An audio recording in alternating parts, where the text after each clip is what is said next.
E aí, galerinha, saudade de vocês, né? Saudade do dia a dia normal, mas não tem jeito, né? A gente tem responsabilidade, então a gente tem que ficar em isolamento social.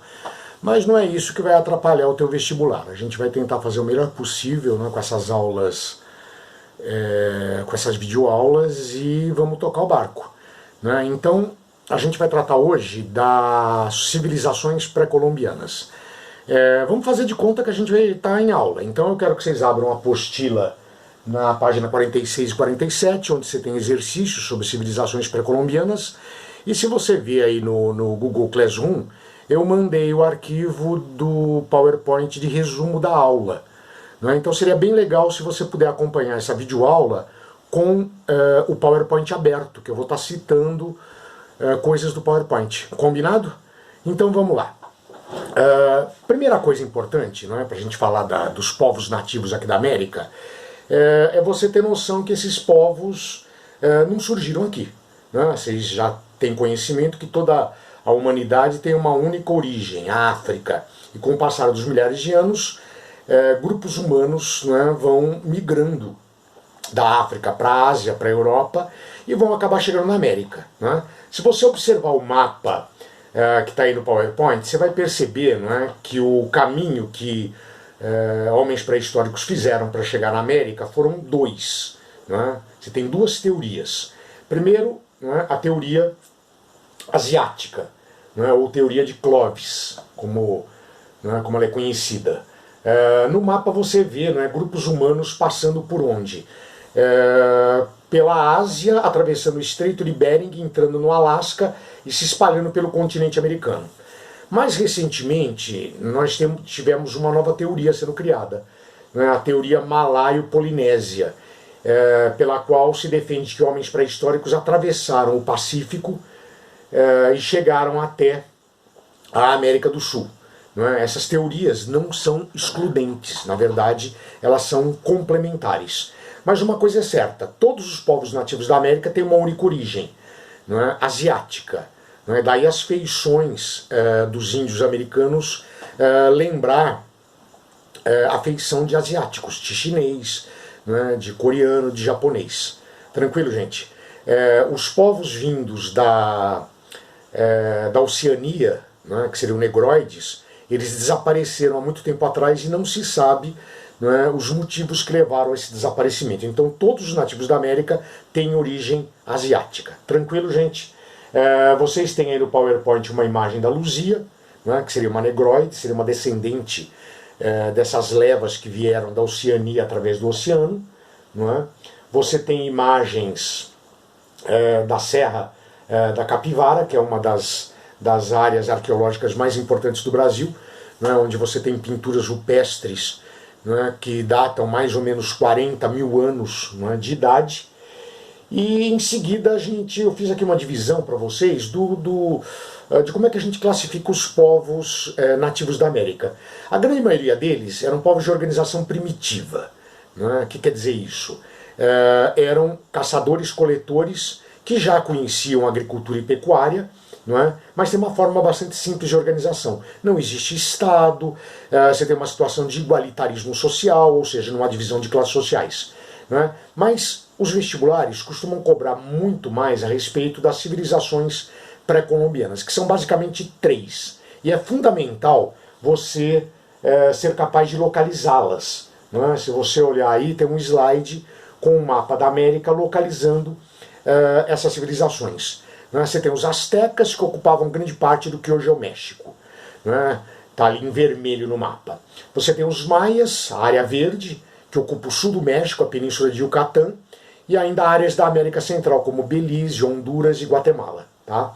E aqui na América do Sul, em Abóbora, você tem a localização do Império Inca, que dos três é o império com maior extensão territorial. Eles ocupavam grande parte dos Andes e o litoral pacífico da América do Sul. Tranquilo, gente? Como é que funcionava a economia desses povos? De um modo geral, esses três povos têm uma forma de organização que a gente chama de modo de produção asiático. Tem esse nome porque a descoberta dessa forma de organização foi feita em povos asiáticos, como os chineses, os hindus, não é? Os egípcios, que não estão na Ásia, mas estão pertinho ali, não é? no chifre da África. A economia desses povos funcionava de que jeito? A agricultura é a principal atividade, é a base da economia. A terra pertence ao Estado, toda a terra pertence ao Estado. E os índios camponeses, para poder trabalhar nessa terra, eram obrigados a pagar tributos para o Estado, como se fosse um aluguel pelo uso da terra. Não é? Como é que era feito o pagamento desse tributo? Parte da colheita das aldeias, não é? Anualmente era entregue para o Estado. Não é? Os incas chamavam isso de mita, essa servidão coletiva, era chamada de mita. Não é? É importante lembrar desse nome, que mais tarde os espanhóis, os colonizadores espanhóis vão usar, não é, um sistema de servidão, não é, com esse mesmo nome, a mita, não é, a mita espanhola. Tranquilo, gente? Então essa era a base da economia. A sociedade. Né? Aqui a gente não tem uma sociedade igualitária. Você pode observar a pirâmide social, né, que está aí no teu PowerPoint. A cúpula dessa sociedade, a elite, é formada por aqueles que dirigem o Estado. Então você tem os monarcas, os chefes guerreiros, não é? Os altos funcionários, que formavam uma espécie de nobreza. Esses são os grupos, não é, que administram. E os sacerdotes. Os sacerdotes, por que eles vão ser importantes? Não é? Porque a gente vai ver já que a forma de organização política dessas civilizações pré-colombianas tem por base a religião. São teocracias. Já a gente fala disso.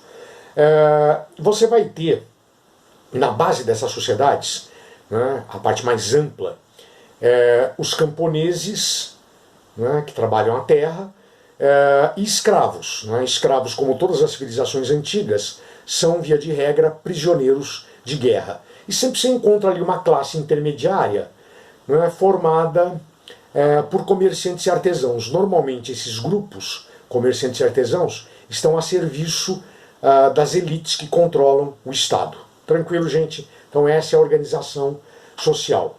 A guerra vai ser uma atividade bastante importante nessas civilizações.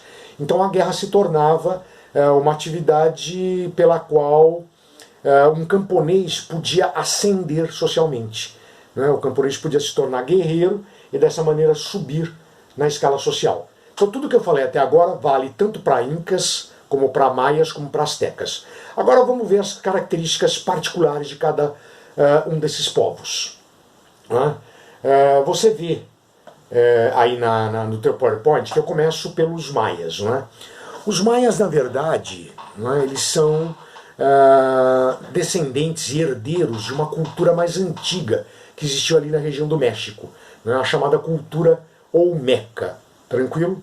A base da economia maia era a agricultura, sendo o milho, né, o principal alimento produzido por eles. Eles já praticavam, né, rodízio de culturas para evitar o desgaste do solo. Né, e uma coisa muito importante dos maias, gente, não esqueça disso. Nunca existiu um império maia. Tá? Os maias se dividiam em cidades-estados, como os gregos. Cada cidade era completamente independente uma da outra. Não é? Aí no teu PowerPoint você vê algumas imagens, não é, de centros cerimoniais de cidades maias. Não é? Em todas essas imagens você vê o quê? Não é? Centros religiosos. A religião tinha um papel fundamental na sociedade maia. Não é? Isso justificava o poder dos reis dessas cidades maias. Não é? Os reis eram vistos como descendentes ou representantes, não é, dos deuses. Tranquilo? Você percebe também por essas imagens que eles tinham, não é, um domínio enorme sobre a matemática, que lhes permitia, não é, edificar. Não é? Você tem até hoje construções, não é, monumentais, principalmente pirâmides, não é, que funcionavam ao contrário do Egito, em que pirâmide era túmulo de faraó. Entre os maias, entre os astecas, as pirâmides eram centros cerimoniais. Era justamente no topo dessas pirâmides que sacerdotes praticavam sacrifícios humanos. Tranquilo, gente? Quando os espanhóis chegam na América no século XVI, a civilização maia já estava em decadência. E não se sabe até hoje os motivos dessa decadência. A teoria mais aceita para a decadência das cidades maias, né, é a de que essas cidades entraram em guerras fratricidas, guerras entre, né, o mesmo povo, por disputa de terras. Tranquilo, gente? Acessem a próxima videoaula, em que eu continuo falando das civilizações pré-colombianas e onde a gente vai resolver algumas questões. Falou, até já!